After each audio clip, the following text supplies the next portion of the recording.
Good morning. In the last lecture, I taught you about what were the different types of work involved in the process of making a cloth, and each and every person who used to deal with that particular process was given a particular name.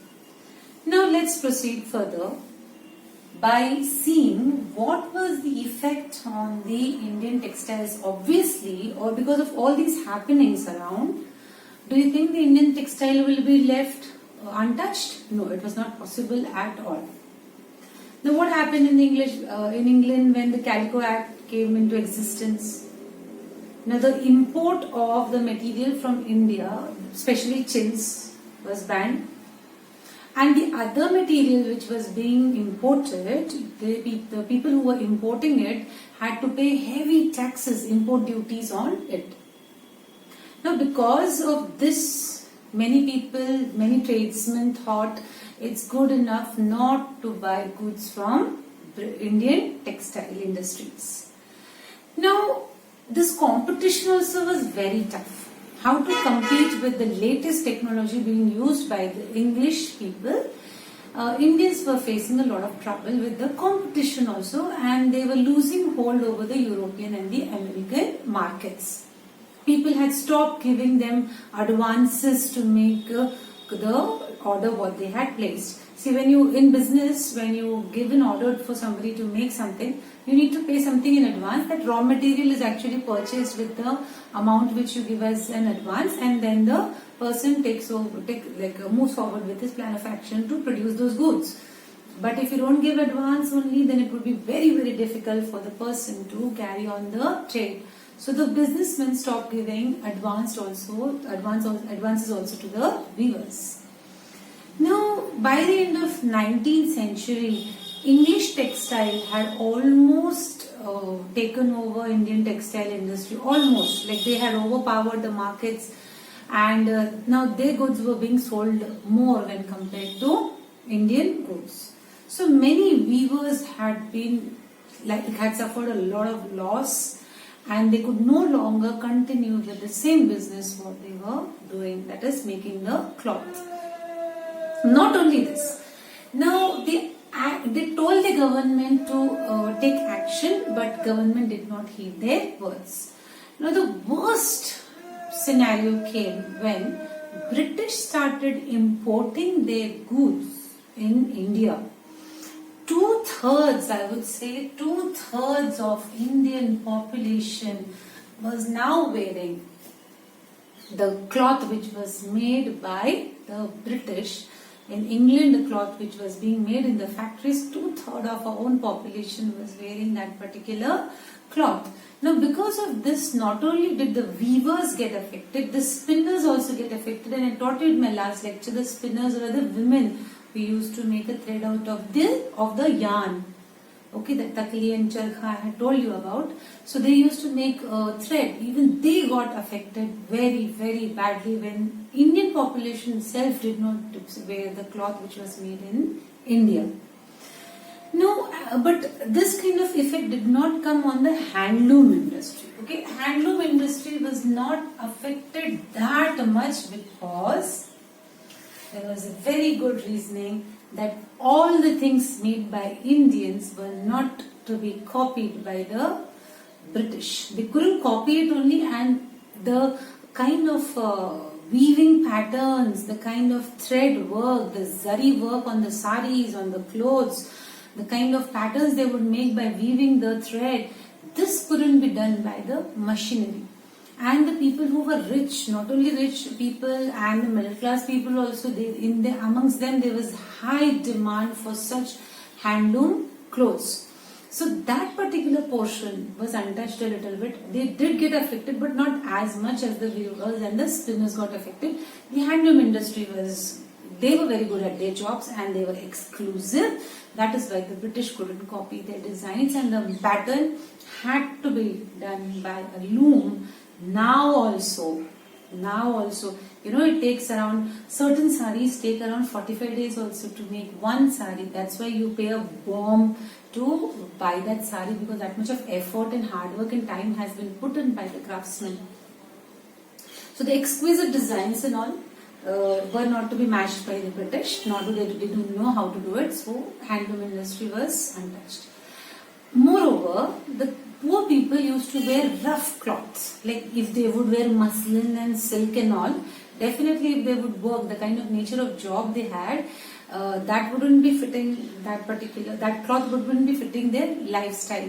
So the rough kind of texture of cloth was not made by the British. So those particular mills which used to make that kind of a cloth also survived. Now the question is, where all did this particular handloom industry survive? So there were two places majoritively, in Western India, Sholapur, and in South India, Madura. These two places were the places where handloom industry was surviving, and they were doing well because there was great demand for them and they were exclusive in the market. Now, what happened after this? Mahatma Gandhi came into action. He knew that India has to get away from the clutches of the Britishers.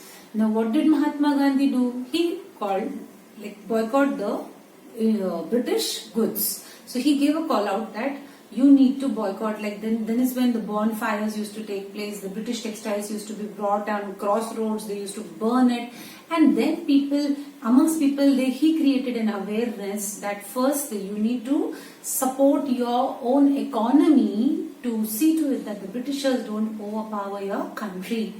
So that was one step what he did, and then the khadi material was supposed to be a symbol of nationalism.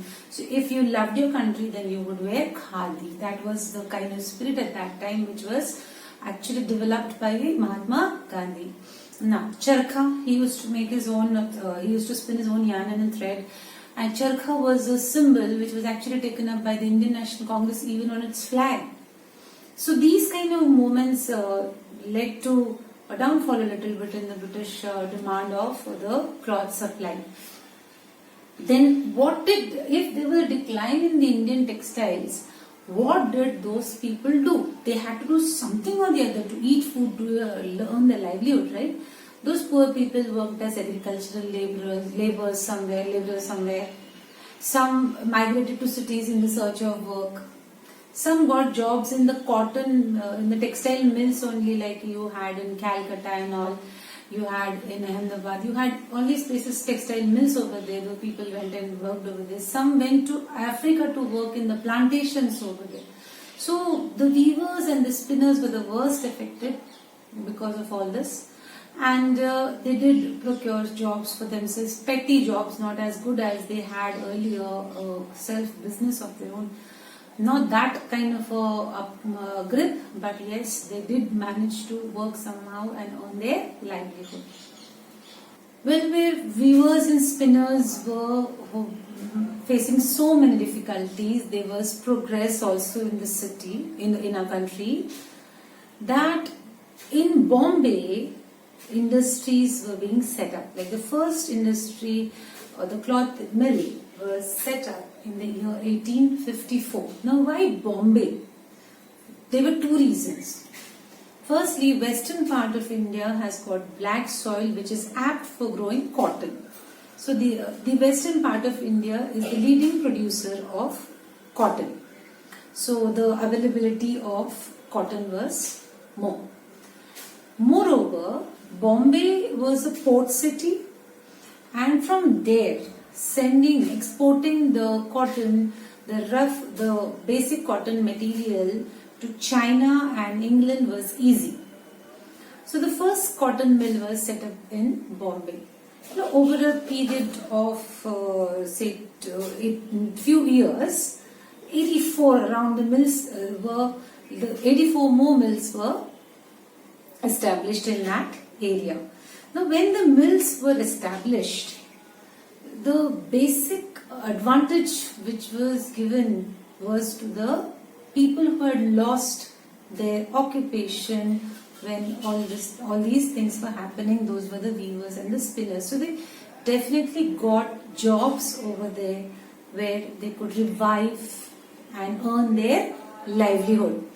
Now, the Parsis and the Gujaratis were the major communities who had established these cotton mills. It was not easy at all Firstly, because it was the British government, they would not support any way because the Britishers had to sell their own products in our market. So definitely they would not give any help to the people who were setting up factories in India. The same competition was, tough competition was there from England, and the import duties were very, very high. So these problems were being faced by the industrialists, the mill owners, but they did not give up under any pressure. The best part is that during the First World War, when the British couldn't import their supplies in our country, they approached Indian mills only to meet up to the demands of the cotton, the textiles for their military purposes. So somewhere if there was a downfall, somewhere there was, I would say, upcoming industrial, a revolution in our own country.